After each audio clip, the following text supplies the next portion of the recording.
up the revs, finding the bite point on the clutch. Supercars at Winton traditionally equals action, and that's what we're about to see as the lights flick. And what a ripping start for Brown. He tries to go down the middle, but what a start for Waters. And is he got, yes, he has got ascendancy over Van Gisbergen, and so has Brown. So 2 cars up on Shane, but Shane dives back down the inside on the run to turn 3 and reclaims second position. What a beautiful start by Waters, and great car positioning by Will Brown, but he was muscled out. Who was off the road then? There was somebody off the road coming out of turn 3.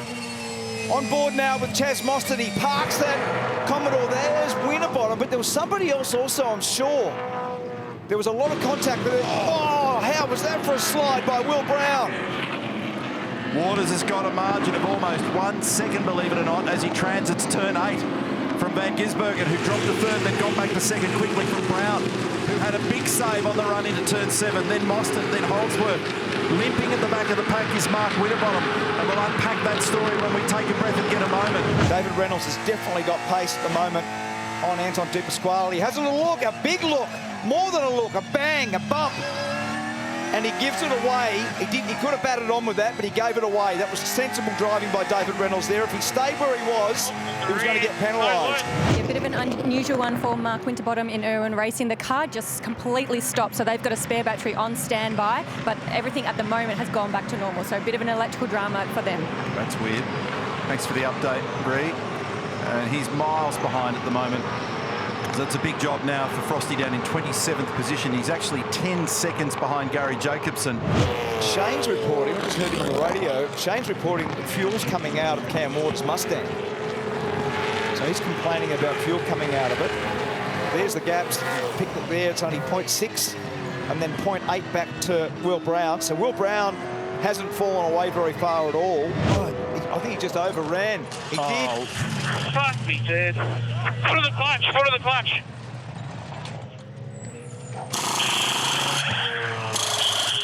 I wonder whether he could see properly get into that westerly afternoon sun, because he's almost missed his complete garage. And he stalled Yeah, it. clear to go, clear to go. So here's the replay.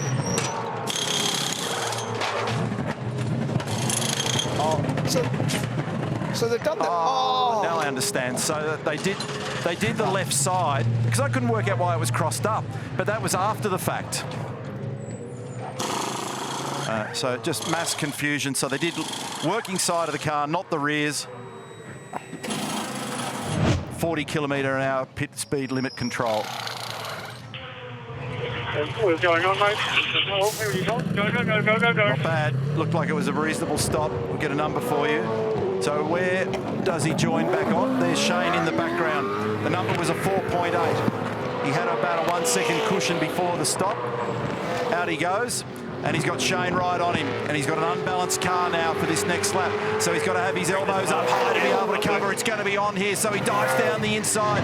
Van Gisbergen looks to make a brawl out of it. Goes down another gear to try and punch it out the other side. It doesn't quite make it stick.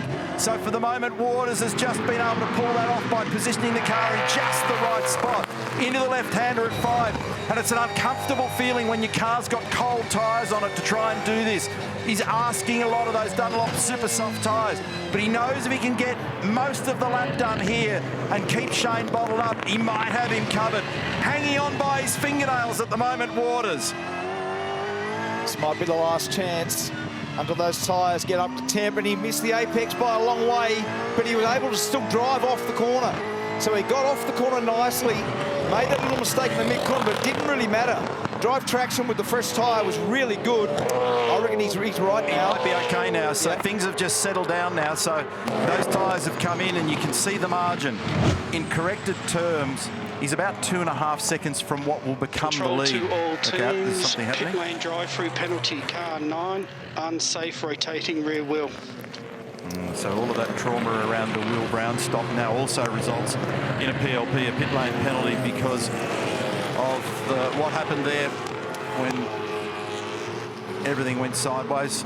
This is effectively for the lead, and where does he emerge here? So it's in behind Chaz, but with the fresh... Oh! Not going to stop it! He got away with it. He got away with it. I called that a heartbeat too early. I didn't think he was going to... As soon as I saw the smoke signals, I thought he was in trouble.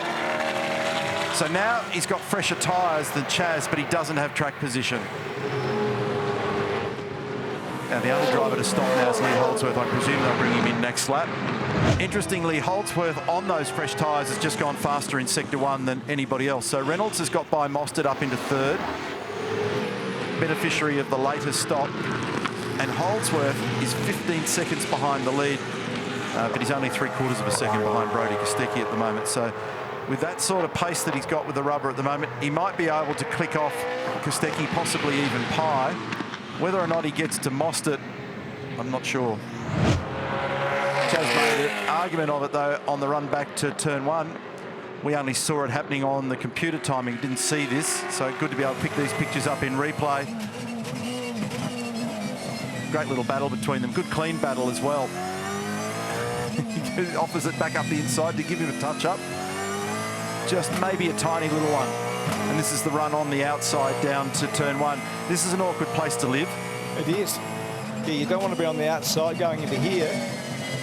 But he does a nice job because he flicks it left and then tries to do the crisscross again, which we saw Van Gisbergen execute on Will Brown in the opening lap.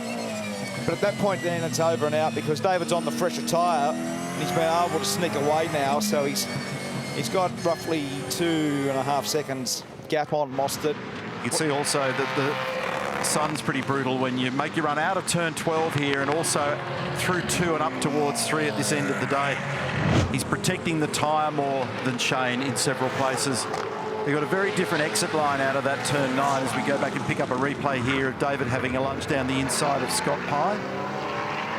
And has got him on the run into turn 4. Did it nicely. I beg your pardon, Holdsworth. This is this crisscross move that we've seen. So better tyres. Makes a nice run off here. Actually, from so far back, that's a pretty decent run, isn't it? It is. And actually, nice driving by both of them there because if Scott turns down, they end up having a crash. So again, every time we see this seesawing gap, this rubber band that Shane's just dropped off him a little bit again now. It's 0.6 of a second. He was right in behind him on the previous lap. High stakes between Tickford and Triple Eight. Waters in search of a victory for the first one since Townsville last year. And Van Gisbergen wanting to continue that form and assert himself even further in the lead. And he chases him up the hill into turn 3. Can he get by? He's right on him, a nail-biter down the hill now into turn 4. There's only a car length between them. Massive pressure on Cam Waters, who cannot afford a misstep, particularly up here, as Mark Scaife suggested, into turn 7. This is the exit of 5. Here comes the curb at 6. Bang, over the top of it. Vulnerability right here, and Van Gisbergen knows it, and he shoves the nose up the inside, but it's not quite enough. Out the other side, and still Waters has got a margin, but it's only just barely.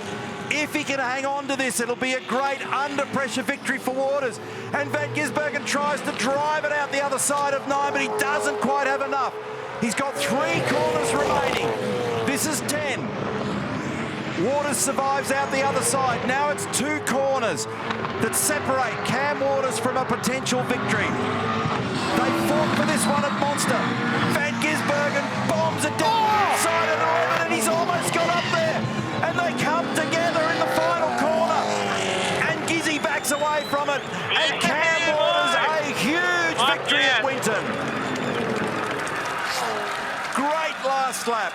A bit knocked around then, David Reynolds, didn't he? He's worked hard for that this afternoon. Closest Winton finish since 2007. Aaron Noonan just passed on the data. Cameron Waters gets a victory, and a hard-earned one it was too. What a great drive. Well done to him and everybody at Tickford. They'll enjoy that one. Tiny margin from Shane Van Gisbergen, who threw everything but the kitchen sink at that one in the last corner. They bumped and ground each other at turn 11 and then again at turn 12.